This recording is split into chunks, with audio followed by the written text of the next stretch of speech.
বক্তব্য নিয়ে আসছেন বিশিষ্ট সাংবাদিক এবং সাবেক সাংবাদিক নেতা গাজীউল হাসান খান। যে নেতা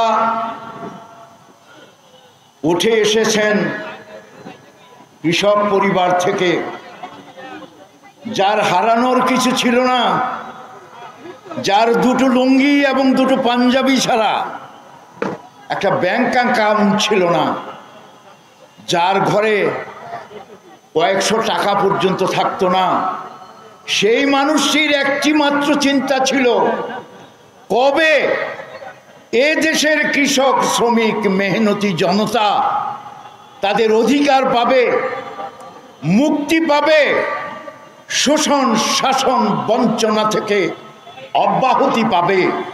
তিনি সেই বাংলাদেশের স্বপ্ন দেখেছিলেন এবং সারাটি জীবন, তার 96 বছর বয়স পর্যন্ত তিনি জেল, জুলুম কোনো কিছুর পরোয়া করেননি। তিনি সারা জীবন সংগ্রাম করে গেছেন। যে নেতা 30 বছরের মতো ব্রিটিশ, পাকিস্তানি এবং এই দেশের কারাগারে যার অবস্থান হয়েছিল, যিনি জীবন কাটিয়েছেন।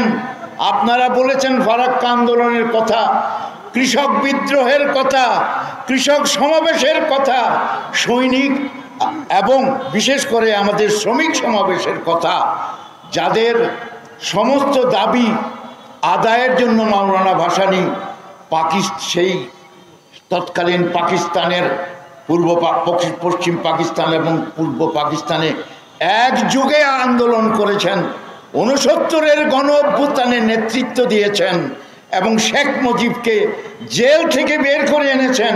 কিন্তু যেদিন শেখ মুজিব জেল থেকে বেরিয়ে এসেছে, তার পরের দিনই মাওলানা ভাসানীর বিরুদ্ধে একটা স্টেটমেন্ট দিয়েছে।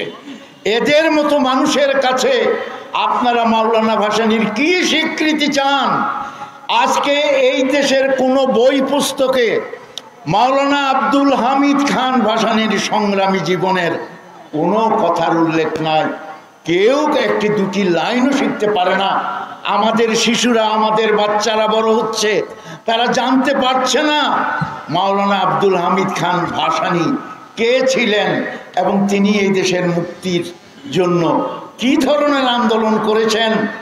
সামন্তবাদের বিরুদ্ধে, কৃষকদের শোষণের বিরুদ্ধে, মার্কিন সাম্রাজ্যবাদের বিরুদ্ধে কিংবা পুঁজিবাদের বিরুদ্ধে এবং আধিপত্যবাদের বিরুদ্ধে, যার এই দুটি হাত খোলা তলোয়ারের মতো ঝলসে উঠত, বজ্র কণ্ঠে যিনি তাদের মৃত্যুডঙ্কা বাজাতেন, সেই মাওলানা আব্দুল হামিদ খান ভাসানীকে আজকে আওয়ামী লীগের গত 16 বছরের শাসনে তার নাম কোথাও উচ্চারিত হয় নাই, তার জন্ম মৃত্যুবার্ষিকী পালিত হয় নাই সরকারিভাবে।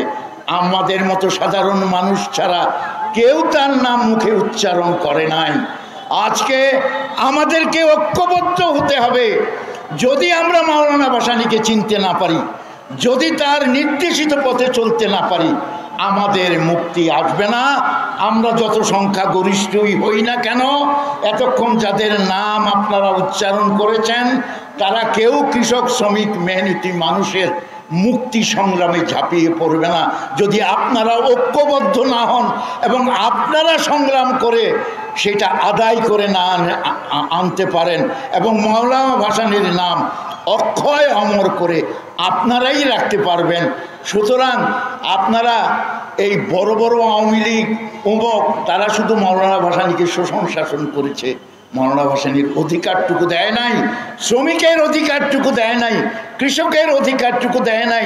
আজকে দেখেন মিলিয়ন বিলিয়ন লক্ষ লক্ষ কোটি কোটি টাকা এই দেশ থেকে পাচার হয়ে গেছে। এই টাকা কার? এই টাকা কৃষকের, এই টাকা শ্রমিকের, এই টাকা মেহনতি মানুষের। তাদেরকে বঞ্চনা করে, তাদেরকে শোষণ করে এই দেশে আপনার সামনে, আমাদের সামনে এই সমস্ত ভুইফুর গজিয়ে উঠছে। তারাই আমাদের শোষণ করছে, তারাই আমাদের শাসক হচ্ছে, তারাই রাজনীতি করছে। না, রাজনীতি করবেন কৃষক, এই দেশের রাজনীতি করবে শ্রমিক, রাজনীতি করবেন আপনারা। তো সেই দিনই এই দেশের মুক্তি আসবে, সেই দিনই মাওলানা ভাসানীর নাম প্রতিটি বই পুস্তকে ছাপা হবে। রাস্তায় রাস্তায় শ্রমিক জনতার কণ্ঠে মাওলানা ভাসানীর নাম উচ্চারিত না হবে, নতুবা মাওলানা ভাসানীর নাম বিলীন হয়ে যাবে স্মৃতির অতলে। এই কথাটুকু বলে আমি একটি উদাত্ত আহ্বান দিতে চাই, আসুন আমরা ঘরে ঘরে সংগঠিত হই। আর কোনো আদর্শ না হোক, মাওলানা ভাসানীর গণতন্ত্র, সমাজতন্ত্র এবং মুক্তি সংগ্রামের যে আদর্শ, সেই আদর্শে আমরা দীক্ষা নেই এবং আমরা রাজপথে নেমে আসি। আর নতুবা আগামী সব সরকার আপনাকে সব কিছু দিয়ে ভাসিয়ে দেবে, সেই আশা দুরাশা, সেই আশা মিথ্যা আশা। আপনাদেরকে আমাদেরকে সংগঠিত হয়ে মাঠে নামতে হবে। আমাদের দাবি, আমাদের ন্যায্য পাওনা আমাদেরকে আদায় করতে হবে। কোনো শক্তি নাই এই সারা দেশের কৃষক, এই সারা দেশের শ্রমিক, এই সারা দেশের মেহনতি মানুষকে আটকে রাখে, স্তব্ধ করে তাদের কণ্ঠ কেউ পারবে না। মা ভাসানী স্মৃতি অমর হোক। বাংলাদেশ জিন্দাবাদ।